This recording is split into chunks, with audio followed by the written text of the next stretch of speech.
So congratulations, Todd. I mean, that's quite an achievement. Oh, I mean, that's the took a long longest time. running independent comic. Creator-owned. Creator-owned. Independent. I don't like using the word independent because corporations can own independent companies. Okay. So Creator-owned. I'm an advocate for creators. Absolutely. So to me, it's that a creator, an individual, created a book, and 27 years later, that same human being is still in control of the book. So a corporation didn't come along and buy them out and take it over, and it didn't sell it out to a corporate. Like the same person, the same human being is still driving their car. Bought the car and is still driving the car. Now, to what do you attribute Spawn's success nearly 30 years from when you first started? Look, I don't think Spawn is special on any level. Any character in any medium that has been around for 30 years, you're going to get notoriety. If you're in the music industry and you are still making music 30 years later, people will go, oh my God, they've been around all that time. So they're going to give you notoriety. If you had some success along the way, which we did, Image was super powerful when we first came out. The creator rights, Spawn was the #1 book for months and months at the beginning. We set a sales record for most sales of an independent book at that point, that still holds up. At some point I'll get a world record plaque for that one. So all of these things, and now you go 27, 30 years later, there probably were a lot better characters than people create, but they just didn't stick with it.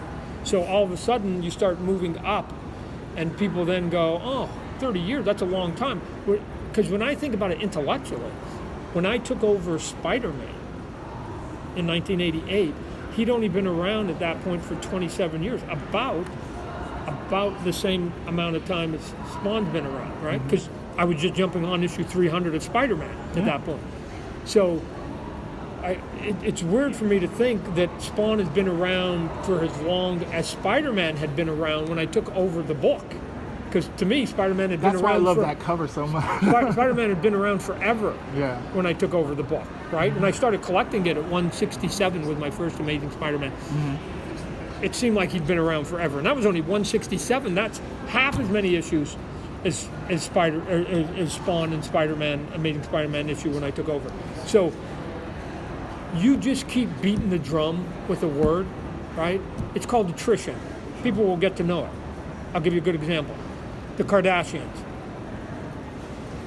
I know more about the Kardashians than I have never, ever looked them up. I've never read an article on them.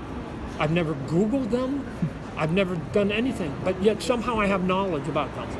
Why? Because they exist, and you keep hearing the words, and somehow information gets at you because people are talking. You hear it on a radio or something like that while you're moving around. This is why you don't have to create, as a creator, I don't have to create 10 characters that turn out to be great. I've always said, create one and let that spin off from there. So if somebody comes up to you someday and says, here's the copyright to Superman, run.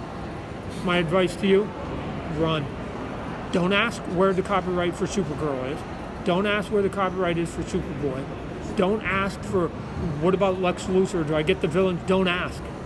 Take Superman and run, because with Superman in your hand, you can create an empire, right? You only need the one idea. Stop it. Give me Mickey Mouse. I don't care if I get Goofy, right? Give me Mickey Mouse, I'll run. So you give me Luke Skywalker, I'll run. Right? Spider-Man, I'll run. I don't need the Avengers, right? I can build from that one idea. So, for me, I was like a dog with a bone. I'm just going to chew on the bone and see. And again, within the confines of 300 issues, there are dozens, if not hundreds, of characters that have come in and out of these books. It's not like this is the only character. People go, how come we don't want to create anything new? What are you talking about? I've done other books. You can go read some of them. But there are hundreds of characters that have gone and will be coming into this book, right? So it's sort of what's happened in issue 300 and 301 is that, like, the universe has blinked And now Spawn's not going to be solo anymore. His world's going to start to populate with more characters that hopefully I'll be able to introduce them into the book, do miniseries, do one-shots, do things, and just start expanding it and create my Avengers. Are there crossover opportunities you see with other Image characters, Yep. or I'm other universes? I'm always talking about it. The answer is, I think there's a way to play with everybody. The question is, do you want to play? And so I'll just find those that want to play within this particular sandbox. If they don't, then it's okay. We do lots of books. It wouldn't make any sense for Spawn and that book to basically, sort of cross over. Mm-hmm. But I think there's others that would be interesting to just say, hey, why don't we just say that we're all just in the corner of the same planet? I think that would be fun. And I don't want to do crossovers per se. Sure. What I'm saying is, wouldn't it be cool if Spawn's going across the city and in the background there's the Daily Planet, right? I mean, so what's the equivalent of Image's Daily Planet, right? Sure. What are our corporations that you just go, oh my God, I just saw it, oh, Wayne Industrials, right? Stark Enterprise, oh my gosh, cool, right? Again, what's the Image equivalent of those? And so I don't have to do a direct crossover. I just have to say, wink, wink, we exist, and that book exists, and we're all playing in the same Little shape. Easter eggs for the fans. Yeah. Awesome. Thank you. And so the other thing is that how do you resist the temptation once you reach that level of success where it's like, ooh, this is really hot now. I could cash in and give up the rights, because eventually everybody has, except you now because you have the record. But how did you resist that? When things start really cooking. Nobody really made any big overtures, so maybe maybe if somebody had come in early and said, hey, here's $1 gajillion, I might have gone, oh my gosh. But that wasn't there. I mean, remember, we started the company because the original 6, I mean, there were 7, but once we got going, there were 6 of us, just wanted to do our own books in the way we saw fit. And then the method that we created for ourselves, we opened that up to other creative people to say, you guys get the same deal as the owners.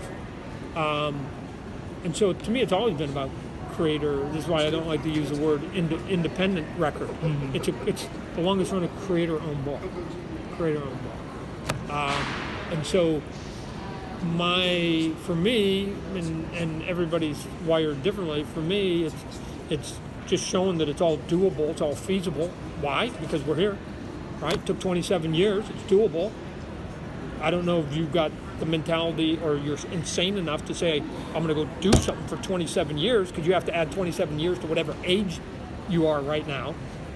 That gets you old real fast, even if you're 20. What? No, whoa. All of a sudden I'm 50? So it's a weird thought process.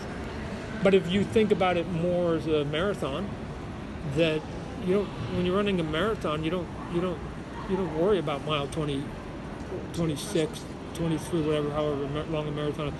You just worry about, I gotta get past mile 1. And then you go, oh, what's next? 2. Oh, I gotta get to 2. And then at some point though, you're up to mile 20. And I guess if you stop and turn and look behind you, you go, wow, I've run 20 miles. That's a long way. No. You don't do that when you're running a marathon. You go, oh, I gotta get 3 more miles before I finish this marathon. I've got to still get there. There's still something in front of me. So, I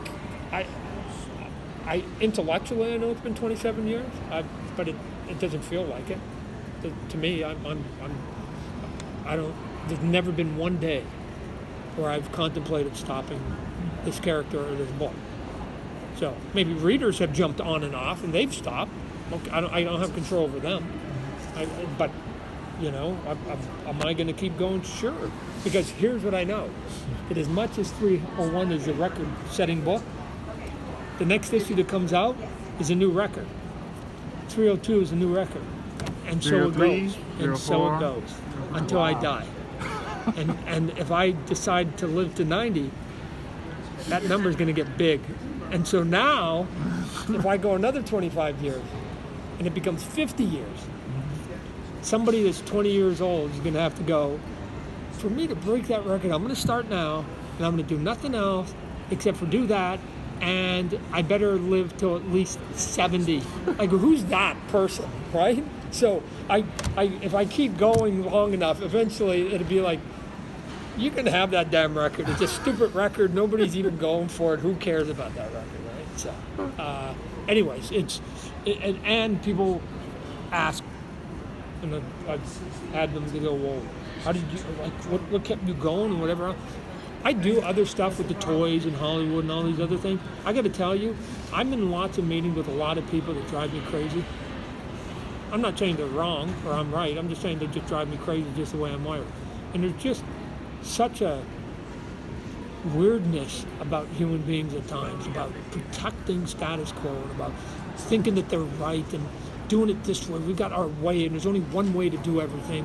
And so at the end of all those conversations where I get exhausted, I then walk out of those rooms and I go in my corner and I see my baby, my creative baby, and it's called Spawn. And I go, oh, Spawn, Spawny. I don't have to ask anybody's permission of what goes in these pages. I don't have to ask any individual to sign off on it. I just get to do it. And after having to ask permission or being in these goofy meetings with people, I get to come out, and this is a breath of fresh air for me creatively. So why would I stop? Why would I give my fresh air away when sometimes I go into polluted rooms? Why would I give away my fresh air? So if you ever get tired of doing your own creation, ladies and gentlemen, go hang out with a lot of other human beings, and they'll eventually bring you down. And then you'll go, oh, I love my baby. I love my baby when you get back into it. So, shoot, I need this for my sanity, because sometimes I'm in places dealing with things that are just crazy. I'll put it in my memoirs someday, but I want to put a nail in my head sometimes. It's like selling your right arm. You wouldn't do that? Shit. Like I said, I've always said, this book is going to the grave with me, and that image eye is going to be on every single one of these issues. Even, look, an image is going to survive at least my life. Because even if nobody ever wants to publish it at a book at Image Comic, there's going to be one. It's going to be called Spawn. So there's always going to be one. So Image will live as long as I'm around. So I don't care if all my other partners quit and everybody else quits, then I'm still putting that eye on the Image comic book. So, independent, right? Absolutely. So is there anything else you can talk about as far as upcoming with Spawn or other projects with the toys? Because you have a lot of different, Let's just stick with the comic book. Okay. Like I said, the sort of the big thing that if you read 300 and 301, because they connect, you're going to see that there's this moment where the universe blinks. It just blinks, and in that moment, things are going to happen. And what that basically means is that this book has been sort of a solo act, is going to get way broader, and this tsunami of ideas and characters is coming. I'm not saying they're all going to be in the Spawn comic book. Some will come and go, just like other characters. Sure. Some will get one-shots, some will get mini-series, some will get their own regular books. I'm going to be on the hunt for some talent here at the New York Comic Con in the next few days to basically get people to work on those books. And so that's how I can do another 300 issues of this book, by just evolving with So the Spawniverse. the Spawnverse. Yeah, just is there going to be a Spideyverse, there's going to be a Spawnverse, right? So the Spawnverse is going to expand, right? And then what does that begat? Maybe some of those end up being things that turn into toys or video games or TV shows or movies or hats or T-shirts. That's all sort of the fallout of putting out something that people want and sort of enjoying what's there. But it has to come from, this is the seed still that basically sprouts all of these other ideas. And because for me personally, you did something that at the time I was hungry for. Like, I didn't see anybody that looked like me. I didn't see any kind of stories that were kind of more intellectual. Not so, the good guys were always good or bad. You know, you draw the line there. You're just like, Yeah. you know, people are complex. So right. And I love that. Well, and just on a physical level, you're African American. I don't know if the camera can see you, but so just a minority, basically being the lead. Yeah. Right. So, you know, 1997 when Spawn came out, it was the first time that a superhero movie cast a minority as the lead. Right. And so the character, when I created him, I was cognizant of that idea. What I haven't done, if you've read it, and maybe wrong, I mean, you would know better than I am, just a little white cracker Canadian, is that I didn't want to make it a big deal. I think it's an odd thing that biologically every human being is essentially designed exactly the same. And the only thing that we get worked up over is the pigmentation of the outside skin. We all have hearts and livers and veins and blood. Like the organs are all the same. Like it's bizarre to me. It's that we let a color, whether it's blue or red, that somehow like it's just a color. So to me, on issue 1, I'm gonna take that away. I'm gonna strip him of his skin, not because I'm not proud of who he was, because he still was married to a woman of color and his best friend, and there was still all that was going to be there in the flashbacks. All that was going to be there, and now he's actually got his skin back, so he's he's dude now. I just didn't want to make it an issue. I want him to just be a hero, and who cares, regardless of who or where he came from. Is Spawn a good hero that you want to read about, and let the rest of it sort of lay where it was? And I knew, the moment I knew it was working, it's probably a couple of years into it, I was in Texas. Not to pick on Texas, I was in Texas. And a couple good old boys were in line. And there were the good old boys, they had the hats on, they had the cowboy hat. And they were like, "Hey, Mr. McFarlane, we like Spawn, he's our favorite hero." And I went, "You remember that's a black man, right?" And you could see that it jolted them a little bit, right? And it was like they had forgotten, which was perfect, I wanted to get rid of the costume or get rid of the skin, and then I wanted to put a full costume from head to toe, so that there would be no peekaboo like Batman or Flash or Captain America.